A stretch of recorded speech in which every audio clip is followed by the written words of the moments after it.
didn't know that you didn't know, part 9. 75% of the mass of a human brain is made up of a substance called myelin. And myelin is made up 100% by cholesterol. I'll leave it there. On a separate and completely unrelated subject, Alzheimer's disease is a neurodegenerative brain disease which destroys brain cells. Now, Alzheimer's never existed until 1979, and yet now it is one of the leading causes of death in Western societies. On a separate and completely unrelated subject, margarine was first invented in 1869 because Napoleon wanted a cheaper and longer lasting fat for his armies to travel with. It didn't gain popularity until the Second World War, when butter and other animal fats were scarce.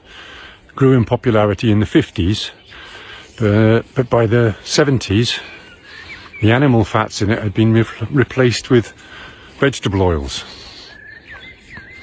because obviously animal fats contain saturated fat and a lot of cholesterol, so they wanted to offer a lower cholesterol alternative. I'll leave it there. On a separate and completely unrelated subject, margarine is one molecule away from being plastic. Now, as any chemist will tell you, one molecule can make a huge difference to the finished compound. Take ethanol and methanol, for example.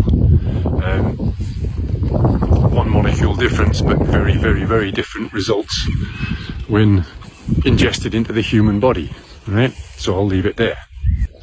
On a separate and completely unrelated subject, a simple experiment to do at home is to take a slab of butter, a slab of vegetable margarine with no animal fats in, and a slab of plastic, and stick them all outside in your garden and have a look what happens.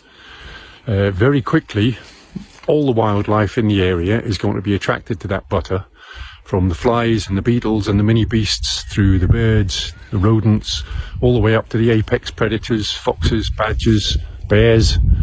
If there happens to be no other wildlife around, then bacteria and mold will very, very quickly consume it, because it's easily digestible for all organic life forms. The margarine and the plastic will sit there for weeks. Nothing in nature will touch them. Try it. I'll leave it there. On a separate and completely unrelated subject, I invite all GPs out there to check your patients' medical records and see how many of your dementia and specifically Alzheimer's patients have been on statins and or low cholesterol diets for many years. I'd be very interested to hear your feedback in the comments.